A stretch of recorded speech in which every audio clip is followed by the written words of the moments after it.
The Mining Indaba is starting tomorrow. It's a fixture on the continent's mining calendar, having evolved into a key platform for debate, deal-making and innovation across the sector.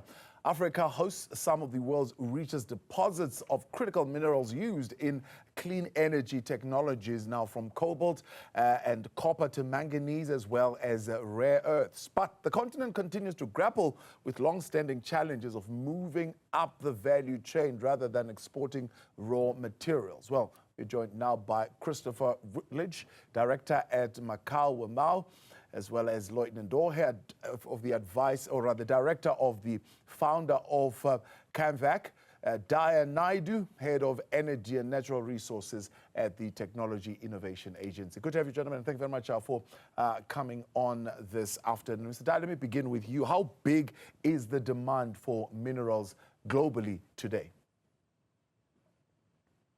Well, if I had a screen with a number of zeros, it's astronomical. It actually goes into the trillions worldwide in terms of critical minerals, especially with the advent of the climate change and with the advent of new technologies and EV vehicles.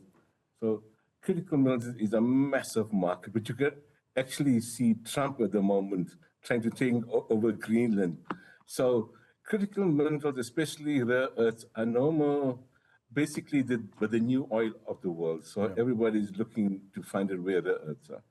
Lloyd, is South Africa's mining sector shifting significantly enough towards sustainable renewable energies? Thank you very much. It's a wonderful opportunity, of course, to be here today. Daya, thanks so much. It's very interesting listening to you speaking about the criticality of minerals in Africa. Well, you have the Mining Indaba, which is the premier event here for the continent's biggest mining role players and stakeholders. About 10,500 delegates will be here. And about 3,000 of those 10,500 delegates will be coming from African governments. And that should be explaining to you that people are starting to believe that minerals are actually the biggest driver of Africa's industrialization. It goes beyond simply just mining. It's part of Africa's industrialization. And that is actually why now we need to be able to start having a discussion to say, are we asking the right questions about mineral criticality? So a lot of people are speaking about the energy transition and the criticality in that space, but we need to be able to ask ourselves a question. When the West and the global North are defining mineral criticality, to a large extent, they are speaking about their own supply chains and securing their own supply chains. No one is speaking about criticality and the benefit to our own jurisdictions on the African continent. So we need to be able to take a bit of a step back to say, if we're defining criticality, are we defining criticality according to what the minerals benefit to us? Or we are simply just falling into the trap of the global North, which defines our minerals as part of the supply chain? Now, Christopher, when you look at, of course, this shift, we're saying the industry is shifting towards renewables, but there is also the conversation on the other side that says, well, this shift towards renewables leaves a gap where it now encourages criminality, particularly around the non-renewable resources, because there begins to be a relaxation in as far as security and protocol and monitoring in that space. How critical is that debate to be added in this conversation? Thank you, Thabo. Look, I think the issue around critical minerals is essentially we need to frame the conversation correctly. So in the past, there's been different cycles in the mining industry. So gold at one stage was a primary source of extraction. At another, it was platinum, and now we're talking about critical minerals. In all of those different phases, I think one of the key problems that we find is that a lot of African states, and South Africa particularly, we view, and you can see this in our critical mineral strategy, we view our minerals simply as something to sell. I mean, if you look at the strategy, it looks like a convoluted sales speech, when really what we need to be thinking about is, as the previous speaker said, these are critical minerals. The North wants these minerals at all costs.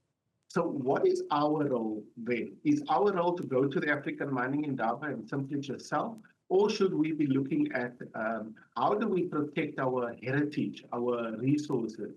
Because if one looks at one of the largest mining companies, Anglo American, is leaving our country after almost 100 years. They're taking their wealth that they created at our expense, and they're taking it and moving to Canada. So that kind of situation needs to be dealt with if we hope to ever use the sector as a catalyst for growing our economies. At the moment, it's simply just siphoning off the wealth, and that leaves nothing for the future, unfortunately. Yeah. Daya, what is the impediment to what both Lloyd and Christopher are raising? I mean, is the fact that, of course, high initial costs is one of the things that is cited, operational constraints, one of the issues that is cited. I mean, is this the constraint that is preventing African states in particular from exploiting this in a more meaningful way? So we don't reach a stage where we're exporting basically for the raw materials and we're importing the high value goods. So if you look at the business case of actually getting the high value goods in the end, it's actually 6 times the value. And I think there is a business case. I think there's money available. I think government has to just set the policy. We've got to get industry to go out for to actually say, this is what we need to do. Because they've been talking about beneficiation and high value for years. I mean, for the past 60, 70 years. It's somebody's got to take that initiative and say, guys, it stops now. We stop sending our manganese out. We stop sending our vanadium out. We stop sending out all our PGMs out. We need to create local economies. And there has to be a decisive move from government to say, okay, policy has changed. Now we are going to set aside 40% of all our RER or our rare earths now to actually create high value. So government has to set that policy, otherwise it's going to continue for the next 60 years. So we need to have a deliberate attempt by government to ensure that industry gets along, that innovation gets along. See, we've got the innovation, we've got the technology, we've got the manpower, and we've got the skills in this country to create high value. So it's just government has to set that policy and enforce that policy. Thank you. Lloyd, you agree with that? I mean, regulatory uncertainty, regulatory constraint. We've got the money is there, the skills are there, the technology is there, but there's a lot of uncertainty when it comes to the reforms that must be put in place around the regulatory framework. Of course, the regulatory framework is always going to be the starting point, isn't it? But we need to be asking ourselves the right questions as well from our mineral resources. And I heard the first speaker, of course, speaking about PGMs, manganese. In our study, we have discovered that coal, for instance, is South Africa's most critical mineral because it is very, very much into the value chain. If you look into how we have beneficiated coal, it is so much established into the value chain. But we need to be able to start looking at criticality of our supply chain, Thabo. If you look at the West, they are looking into critical minerals using their money to be able to secure security of supply. But for us, we need to be able to define criticality differently. So expand on that a little bit. You're saying we need to define what is critical for us. For example, at some point in South Africa, coal was critical when we were having load shedding. So suppose it was a critical resource at that time.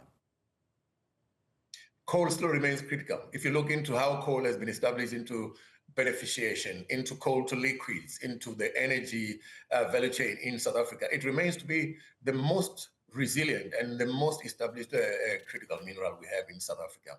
And second to that, of course, using what we have, our studies, which is called the linkage-based criticality metrics. We have been speaking about that here, engaging a few policymakers from different African jurisdictions, showing them that there is a way in which you can actually scientifically understand that this mineral is a critical mineral or not. So we have established what is called the linkage-based criticality metrics because we believe that we need to be able to look at a mineral from a sovereign perspective. How do these minerals translate into the value chain, into jobs, into technology, into industrial upgrading for us? So the metrics that we've come up with, that we've been engaging various stakeholders with, measures criticality not just by global demand, but by the strength of domestic linkages, beneficiation, infrastructure, innovation, and industrial spillovers, of course, here in South Africa. So you're saying that the debate that says criticality has shifted. For example, there are those who are saying, well, forget about the coal sector because it's too dirty, it pollutes the air. Besides, there are technologies, but those technologies require higher investment to purify this coal. You're saying that is the wrong conversation? Naturally, from our linkage-based criticality metrics, it becomes a very wrong conversation entirely, because you are basically looking at what the end users thinks about it. For us, we are the end users in South Africa. So we look at criticality according to our own industry and according to our own integration into the value chain. So if you look into coal, it is so much established and integrated into the value chain to an extent that you can't speak about our industry without coal in South Africa. None whatsoever. You cannot speak about industrialization without base load from energy. Baseload energy from Eskom, for instance. And to a large extent, you cannot even speak about beneficiation without that level of energy. So to us, coal remains the most critical mineral in South Africa, using the linkage-based criticality metrics that will be engaging with various policymakers from Namibia. I was speaking to a friend of mine from Namibia, and he's telling us that we are going to be using this tool because we strongly believe that we have been looking at uranium and not understanding the criticality of uranium and what we can do with uranium for the benefit of Namibians. So to a large extent, I think we need to be able to use tools like this to harmonize how we understand criticality specifically on the African continent and with our African neighbors. We can build a big value chain looking at criticality, probably from a same perspective, not as a way in which the West has been imposing. Long ago, we used to speak about the Washington Consensus towards the political changes in South Africa, which came up with a lot of neoliberal policies about transformation in South Africa. Today, we are talking about Washington and Brussels defining what critical minerals are for us. We need to take a bit of a step back and say, let's look at our own criticality according to what we can do domestically. I hear. Christopher, how do we then shift into the sustainability space? I mean, if we are still having a conversation that says, well, coal for us is still critical. Yes, no, indeed. I think the South African government in the critical mineral strategy has already identified that we have to rethink what is critical for us. So I think there's a consensus around that, and logically there's no argument about that. So we have to relook at what does coal mean for us. Certainly there's been a big argument around coal being essential.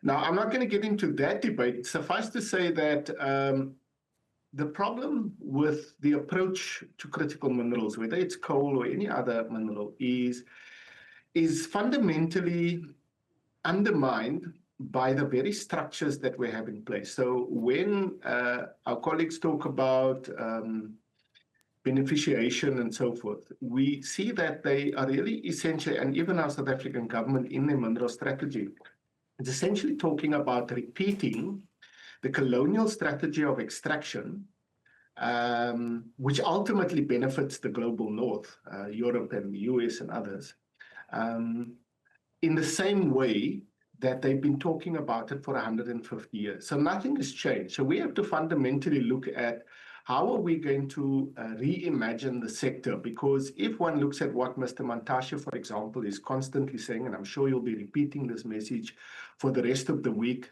that coal mining is now dominated by Black owners. You see, he misses a fundamental problem there. So in the coal mining sector, we're pushing more and more people into the sector, smaller and smaller players. And what they're doing is they're creating holes all over the place. They're creating environmental destruction all over the place. You may know, for example, that 2 young children died in a sinkhole at a coal mining operation in Mpumalanga recently.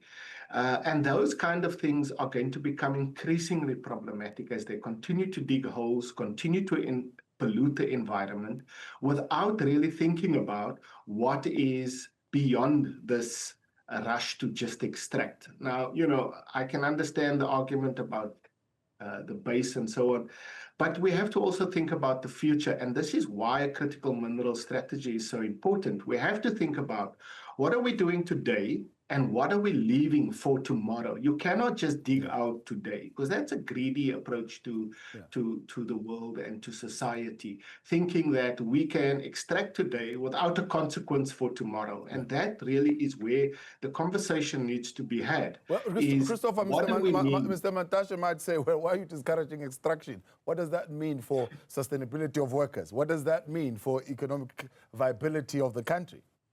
Well, here's the thing, Thabo. Here's the thing. In our research, we have shown that mining as a sector is paying less and less tax over the period. In fact, I have a piece that is due to come out, an opinion piece that's due to come out in the Daily Maverick soon, around this tax problem. We see that there is a decline in tax. The fiscus is actually not getting this tax. We see that employment is decreasing. We see that communities are increasingly suffering. So in our research, we've shown that at least 70 to 80% of these companies are not producing social and labor plans that benefit the community. So we see that all the metrics are showing that we as a society are getting poorer and poorer. Yet at the same time, profits in the mining sector is rising exponentially. In fact, I mean, one of the calculations I did was something like 4,900% over the last 30 years. That's how mining profits have risen. But we see that the benefit to our society is getting less and less. In fact, if one looks at the impact, it's growing more and more, both environmentally, socially, and even in terms of the fiscus. So there is a big problem with Mr. Mantashe's approach to think that just having black owners is going to solve the fundamental problem of mining, and that is the way that wealth is extracted and the way that that resources is then distributed in society. It's not being distributed, it's being stolen and moved out of the country, essentially. Christopher, Daya, as well as Lloyd. Stay put. Taking a break. When we continue, we'll wrap up this conversation. Back with you on the Newsfeed PM, and thanks for staying on still with us. Christopher Routledge, Director of the Macau Wamua. He's with the Advise Office there. Lloyd Nedohe is the Director and founder of CAMVAC, as well as Daya Naidoo, Head of Energy and Natural Resources at the Technology Innovation Agency. Daya, it seems from what we are talking here today, the conversation once again at the Mining Indaba is going to be between those who are saying, hey, let's extract for the prosperity of our country and making sure that people have jobs. And there's going to be those who are saying, no. Let's fix distribution facts, make sure that those who are extracting are distributing the wealth correctly. And maybe there'll be a third one, like Lloyd, who are saying, you guys want us to dump what is critical for us, and we are not going to go to that direction. Is there a way in which we can have a dual strategy that satisfies both responsible mining, proper distribution, and focusing on what is really critical? Thank you for that question. So I think it's important when the BE codes was established in terms of the mining charter. Basically, the mines were forced in terms of ownership, in terms of management control, in terms of skills development and enterprise basically development. But why don't we introduce something like beneficiation to say, mining houses, you come into our country, but you support BE, but also support beneficiation, because maybe 30% of your production or 20% of your production should be to create high value products. Because in the end, if you think about it, it's the people of this country are going to benefit. They're going to benefit in terms of the high value products, because at the moment, they're just given employment. The guys take their employment, they work, and all the profits basically go into the mining houses.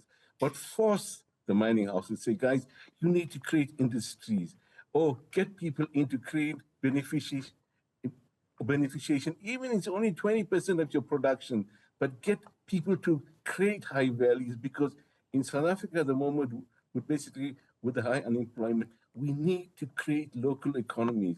We just can't create mining.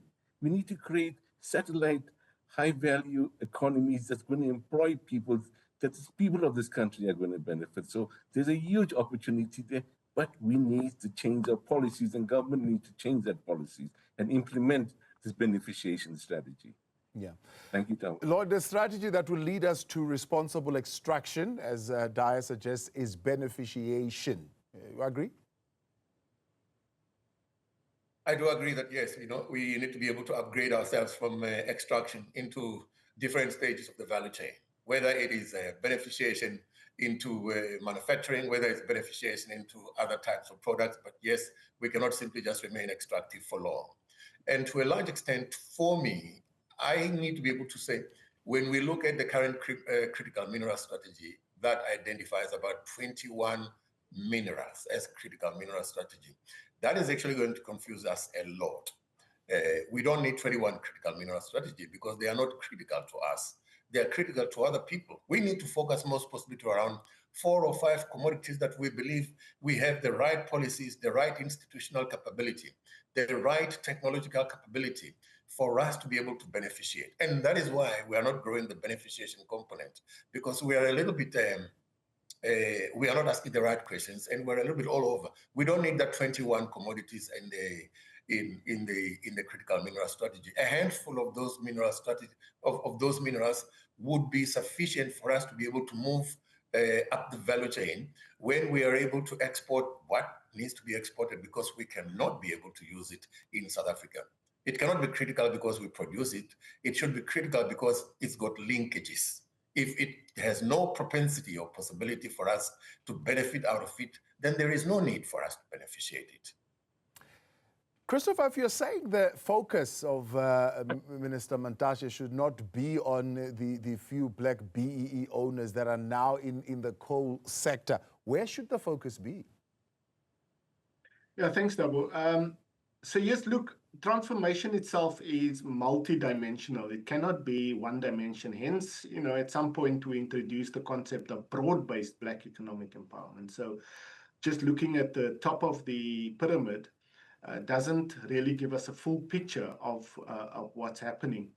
So we think, one, we need to start at that point. We need, for many years now, we've been talking about mining needs to rethink. So we need a new social compact around mining. Now, the minister's spoken about this, but in essence, nobody's really moved the thing forward. One of the problems that we have is, despite our relative strength in terms of minerals that we have some very strategically important minerals in which we own, at least the country has a significant portion of the global supply. So in those areas, we certainly need to be we have to be taking a different stance. If you see the stance of the Department of Minerals going into the African Mining Indaba, their stance is sell, sell, sell. Let's do deals, let's sell, right? And that is a fundamental problem. We cannot approach our minerals as if we a vendor on the street, selling stuff. We have to look at it to say, this is our strength, this is what we have. How do we set the parameters so that we control the price, so that we control what goes in and what goes out, and how those minerals are used, as the previous speaker was saying? Does it add value to our society, and what value does it do? Now, in practice, that's not happening at all. Our minister has avoided reforming the Minerals Petroleum Resources Development Act.